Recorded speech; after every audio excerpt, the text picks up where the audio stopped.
HaYehudim, the Jews accepted. This is the Maamar of the Rebbe that is based on the Friedrich Rebbe, the previous Rebbe. So the Rebbe said in 1951. The previous Rebbe, his Maamar was said in 1927. And that Maamar was said in Moscow. It wasn't Purim, it was Purim Katan. And the punchline is Mesiras Nefesh, sacrificing for Torah study. There's a little bit more to it, but that's one of the main themes of it. We get this from the verse in the Megillah. That's the HaYehudim asher chalal asos, that the Jews commenced. They accepted what they had begun to do. What had they started to do? Matan Torah, the beginning of the Torah at Har Sinai. We went through the idea that because the Jewish people were sort of coerced into accepting the Torah, either because God was literally going to drop the mountain on them, or just they were so much surrounded by so much love and all these revelations, you can't say no. In theory, someone could have said, I'm not bound by this acceptance because I was coerced into it. Purim, they fully accepted it willingly. They fully accepted the Torah, and that finished what was started then. The main thing that we're trying to figure out is what is so distinct about Purim, specifically the Mesiras Nefesh on Purim, that finishes Matan Torah. We're talking about the giving of the Torah Mount Sinai. That wasn't even enough to finish it, but Purim, somehow Purim finishes it. Purim, we know there's something distinct about it, or now we're learning that there's something distinct about it. These are other Maamar kind of cover it, that it talks about how Yom Kippurim is Yom Kippur, and it's Ki Purim, and it's like Purim. There's something about Purim that even Yom Kippur is not even at that level because it's like Purim. It's Yom Kippurim, day that is like Purim. There's something distinct about Purim. We're going to try to get to the bottom of it. I was actually listening to Sidetrack in 1953, Purim of 1953, the Rebbe said of Maamar. It was a very distinct Farbrengen. It actually was like this year that it came out Motzei Shabbos, Purim, and Sunday. So they had the Farbrengen, and the Rebbe said one Maamar, and then again the Rebbe said another Maamar. The Rebbe spoke multiple times at Farbrengen, but not two Maamar.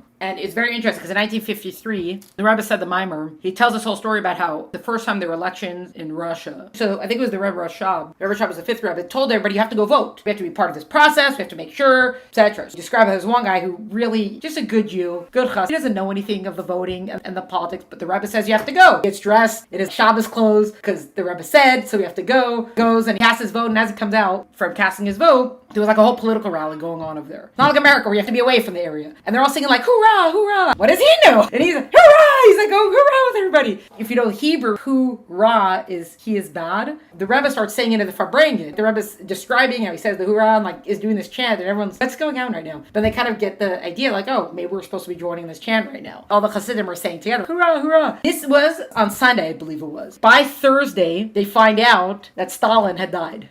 Now, here's the thing. Stalin, Saturday night, went to sleep roaring drunk, and he told his guards, nobody dare disturb me until I come out. And right, everybody's so petrified of Stalin because Stalin would just, you're dead, you're dead. So they heard like a thump in the middle of the night, and you can't go disturb Stalin. Like, you can't go in. And it's not until like way later in the next day, Sunday night, whatever time that is in Moscow, they finally get like the housekeeper, like, you go in. And she goes in there, he's on the floor. He basically had a stroke or whatever he had. He's immobile, he's still alive, but barely. And then obviously they're not telling anybody, they're not going to tell anybody. It's Soviet Russia. Like, no one's saying nothing to nobody. They got a veterinarian was on staff, and they got him to treat him because they were so afraid that they weren't going to go get a doctor because that means someone's going to find out about this, and no one can find out that Stalin is catatonic, basically. And it's not until, I think, Wednesday or Thursday, whatever, in Moscow, that they let the news out in very tight, closed, well, they thought it was tight, closed, like communications that Stalin had died. They didn't tell anybody. That news was intercepted. Everybody spying on each other then. Which this I didn't know. The soldier who intercepted, his name was John R. Cash. Johnny Cash. Origin story! He's the one who intercepted that Stalin had died. And then he sent the communications up, the president found out within the hour, etc. But they weren't supposed to know about it because Russia doesn't tell anybody, they're not telling anybody nothing, especially not going to say that Stalin died. But the point is that that's already several days, 4 or 5 days later, that the rest of the world found out. Even to find out that Stalin had the comb, like nobody knew anything until many days later. Whatever was going on at that Farbrengen, the Rebbe obviously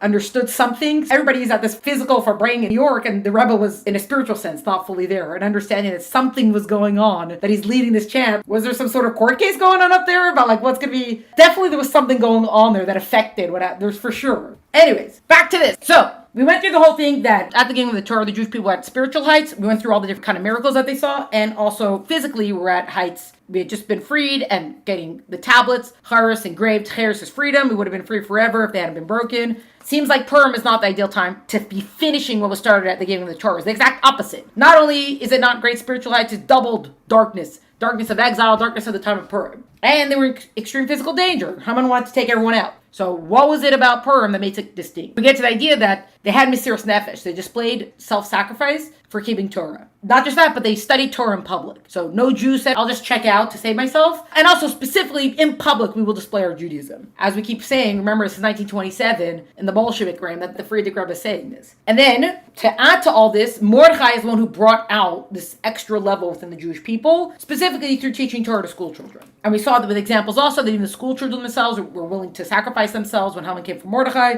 They said, no, we're with you. We got to all of our questions. The questions are, why are we talking about Mordechai and the school children? That doesn't seem relevant to this whole idea of Mesiras Nefesh. Second question is, why are we comparing the physical state of the Jewish people and not only the spiritual state of the Jewish people? Third question is, why is this whole thing about Mesiras Nefesh is so distinct? The whole thing about mitzvahs is to live by them. Mesiras Nefesh is just one mitzvah of many. Why do we have such a focus on it? Why is this so critical and important? And the difference between Purim and Hanukkah, we mentioned already the chronological aspect of it, but what is it about Purim? What's about the Mesiras Nefesh of Purim? Then went through a lot of text, a lot of text, all about Mesiras Nefesh. When is a person supposed to give up their life? What sort of conditions? What is it really? Because again, the emphasis is on live by them. V'chai behem is live by them. And then we finished with Moshe Rabbeinu tells the Jewish people, when you go into the land, you have to say Shema twice a day, because Shema is about Mesiras Nefesh, except God as the kingdom of heaven. I will never let the absolute unity of God be infringed upon, sort of thing. Why? Because they didn't just have to say it because they were worried about the enemies in the land of Israel. They had to say that because you are now leaving the bubble of the desert. You're not going to have Moshe Rabbeinu with you. You are now going into the land, this life that you're going to go build now. Why Shema? Because remembering that you're willing to have this Mesiras Nefesh, keep Torah mitzvahs, that's why we have to say it going into the land of Israel. Then we ended off again with the question, which is the central question of the whole Maamar, why was the Mesiras Nefesh of Purim so critical? What is it about Purim and the Mesiras Nefesh of Purim? To find this out, first we're going to have to go on a journey. Because even though this Maamar is about Purim, it's really about Torah. But also Torah and Purim. So we have to ask, especially that we're talking about Purim, something happened there that finished the giving of the Torah. They rounded the whole story out. What is it about Purim that culminated the acceptance of Matan Torah? First thing we have to figure out is, what was the purpose of the giving of the Torah? What was so distinct about giving of the Torah that Purim would have rounded this whole thing off? We've actually seen some of this before in the Sikha that we did with Noach and Avraham and the fusion. Remember all that? The giving of the Torah wasn't only about instruction for mitzvot, since the forefathers fulfilled them, the mitzvot. The forefathers kept the mitzvot. However, such mitzvot were foremost spiritual, even the physical actions with physical objects, because of the decree separating the spiritual from the physical. So, giving of the Torah in Har Sinai wasn't just to give us the rules of the Torah. There was something more that was going on. Why are we saying that it wasn't just about giving us the instruction of the mitzvot? Because we know the forefathers kept the mitzvot. As in, knowledge of the laws and the rules was out there already. From the forefathers keeping the mitzvot, their fulfillment of the mitzvot was basically a spiritual experience. Even the physical actions that they did were also basically a spiritual experience. Because, for example, let's say Avraham is keeping Pesach, but the exodus from Egypt hadn't happened yet. So Avraham could tap into the spiritual aspects of the exodus, but you can't actually celebrate the actual exodus because it hadn't happened yet. In that aspect, things that hadn't happened yet, mitzvah that were not necessarily relevant for them to have done, that they can't fulfill in the physical sense, they can only fulfill in the spiritual sense. Tap into the spiritual sense of it. But even the physical things that they did were still the predominantly spiritual experience. Remember, because things did not retain their holiness at that point. And that's how we have here from the Midrash Tanchuma. His name was Rabbi Tanchuma. And then they named his commentary Midrash Tanchuma. Midrash Tanchuma tells us, if you remember, it's talking about the plague of hail. It says, Hashem said to Moshe, stretch forth your hand toward the heaven that there will be hail. As just noted. Scripture says, elsewhere in allusion to this verse is referenced somewhere else. All that Hashem wished, he did in the heavens and on the earth. That's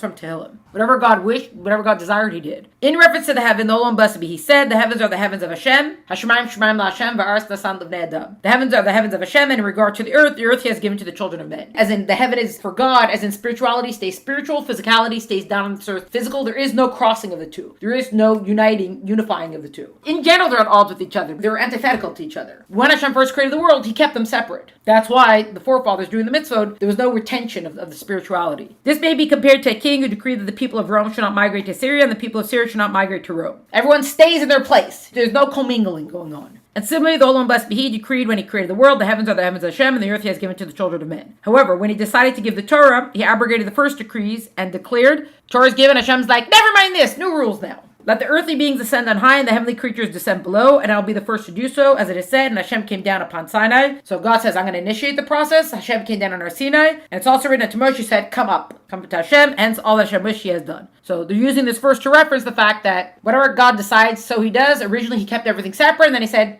Now we shall have the fusion. So, since the giving of the Torah, holiness can descend into the physical world. It refines an object, and even it could transform an object. We've learned before about how when you do a mitzvah, there's this enveloping holiness at the time of the mitzvah. Certain objects, it's not just like, oh, I use this table now for a Shabbat meal, so now it's a holier kind of table. That would be the refining of the object. But there's also certain objects that can transform. When you take parchment and ink and you write a Torah, this is a holy scroll now. We can't just do anything with it. Even a table, after you have a Shabbat meal on it, you can have a meeting on it next. This is only made possible when the fusion happens. Here's the new dimension we're adding in this Maamar. How can two opposites unite? Physicality and spirituality are so opposite of each other. By definition, they are not the same. Spirituality is all about the fact that it's given over entirely to godliness, and physicality is the fact that there's mass and matter and things we can measure and tangibility and all these sort of things. Of course, physical world stuff. How can you make a fusion of the two? How can you bring the two together? It's like the wrong ends of the magnet they're trying to push together. Technically, they should just keep pushing each other apart. They should not be able to fuse. So how do we get two opposites to unite? It doesn't make sense. How do you get the fusion? How? By a force that's greater than both of them. At the beginning of the Torah, this was the revelation of Or Ein Sof, the essence of godliness. Or as in light. Ein without Sof end. The light without end. This we saw in the Michamocha Maamar. How do you describe God's essence? Well, not only there, we saw it a few times. How do you describe God's essence? There's no describing it. Or Ein Sof, that's the best we can do. That's the best descriptor we've got. Just saying no description. At the giving of the Torah, remember talking about the levels of revelations? We saw this in the Pesach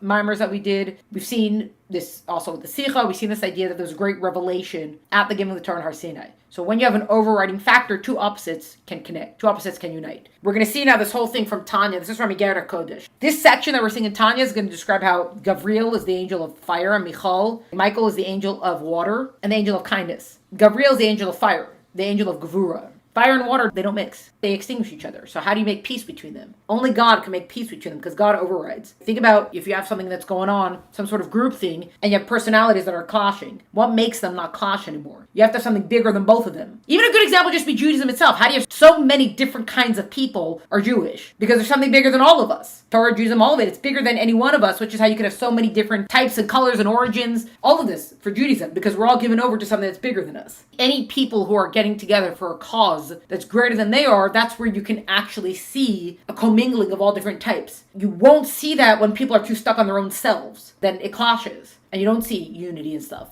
Just in a vague kind of way. Sometimes when people, they try to form unity governments for different things, or unity in political factions, and it seems like, oh, we'll just collect all these different groups together. And then however much later, all the groups start warring with each other. Because they actually didn't believe in the same thing. Each group just decided oh, we'll be friendsies today. But it's not because they actually agreed on an ideological thing. Inherently, they don't necessarily agree with each other. Because you didn't really get along, you just were against that side. Anyways, so this is Tanya, Megillah Kodesh. See how we're going all over Torah to discover things? This will explain further this idea of the essence of God is revealed. We can have unity. Something greater than ourselves is what can unite opposite factions. So, Ki Michal Sar Shel Mayim, Gavriel Sar Shel Eish. Bein Mechaben Zeh Ez Zeh. Michal is the prince of water, and Gavriel is the prince of fire. Yet they do not extinguish one another. Even though water quenches fire and fire vaporizes water, Michal is the prince of water and Gavriel is the prince of fire. The two of them should be at odds with each other because they represent these two different facets. Also, we know water and fire, they don't mix these very well. To say that Michal is the prince of chesed, kindness, which is called water, because it descends from a high place to a low place. Part of the nature of water is to flow. It comes from a high place to a low place, which is kindness in general, the givingness. If you think about it, the whole thing with water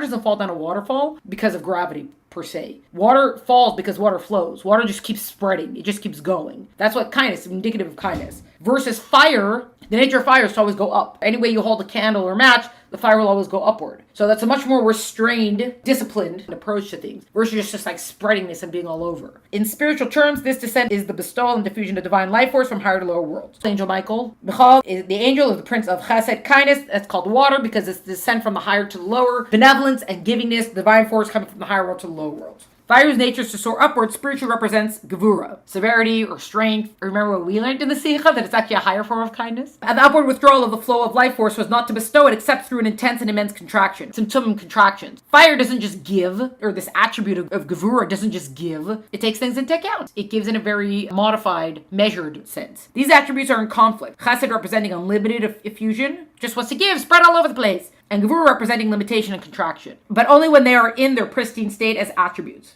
Inasmuch as the attributes are inherently limited, and indeed the very word midah means measure, each is confined to its innate characteristics, chesed to expansiveness, gevurah to withdrawal. When we talk about the motive attributes, the Hebrew word for that is midah. So you usually use the word of midah like midot, character traits. We're talking about in this midah, the attributes of gevurah and chesed, even in their like pristine state. Midah means measure. So yes, they're limited things, but because they're these limited created things, they're defined by their measure, basically. They're defined by what they've been created to be. But the whole and blessed be, he makes peace between them through a revelation. So an immense illumination and intense effusion from the infinite Ein Sof light is revealed within them. For like his name, the infinite one, so is he. So because God is without measure, God is it. God is everything. God is the overriding everything of everything. He can bring about peace between these two things that seem opposite. He is not ever bent on the measured plane of an attribute, but transcends it exceedingly. Ad infinitum, even the rank of the intellectual faculties of Chabad, which is the source of the attributes, and surely he transcends the attributes themselves. The intellectual faculties, attributes, are the parents of the motive attribute. But God is above all of it. He's above the children, he's above the parents, he's without end. As in, he can't be put into an attribute. Attribute means that you're now in a measure. You've now been given parameters. So God overrides all that. And only something that overrides can unite. Once their individuality is nullified, they no longer oppose each other. The intense enmity of two high officials dissolves in the presence of their sovereign into friendship because of their joint nullification before the king. You have the treasurer and you got the top general of the land, and they're both fighting each other. They don't like each other. But when the king's there, they're like, oh, now we're friends because the king overrides our personal grudges. So too, the defined bounds of the various attributes dissipate in the face of the limitless revelation of the infinite light. There's a recording of my grandfather. He's talking about opposite Israel. People have to be treating people better. And he's like, the difference between me and you is that I know I'm a nothing. We're both nothings, but I know I'm a nothing. And when two nothings fight, there's just more nothing. He's a very fiery person. This then is the meaning of the verse, and the act of tzedakah shall be peace. Tzedakah can affect this kind of stuff on high. Tzedakah can sweeten the gevurah, the severities. That's what tzedakah can do. That even with the kind of tzedakah called an act and not service, this arousal from below, and nevertheless elicit an arousal from above, this awakening from below, and nevertheless elicit an awakening from above. It's actually referring to dynamics, which we haven't really focused on before. There's the idea of us initiating versus God initiating. When God initiates, then you can have greater than what you could achieve on your own. That's called the surusal de'ela. That's when God initiates. Using this word arousal, awakening, it means an awakening from above. So that's when God chooses to bestow upon us, and then we respond. We're woken up by this and we respond. A surusal dilatata, that's when we wake up and initiate, and God responds. When it's God, you could have higher, greater measures. When it's us, it's I made it. It's coming from me. Each one has their benefit to it. That God could give what we can't achieve on our own, but at the same time, when it's coming from us, then it's ours. It's our own action that's doing it, and not just this kind of outer inspiration.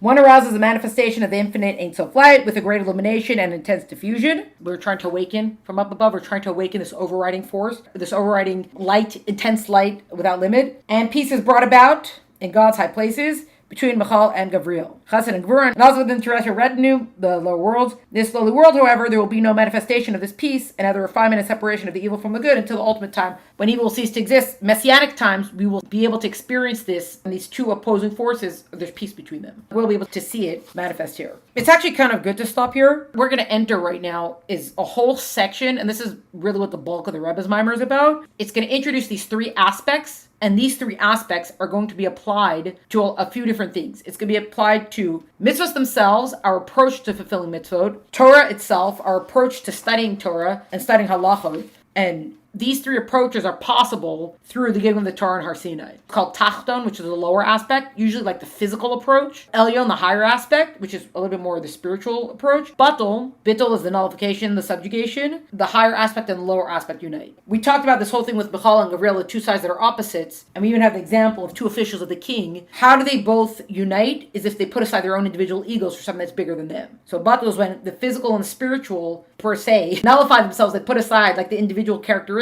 and that way allows them to unite, which became possible with the giving of the Torah Har Sinai. So next class we'll see how this breaks down for all these different things. That's going to be the main bulk of the Maamar, and then it's going to come back around to answer the question about what is it about Purim that was so definitive.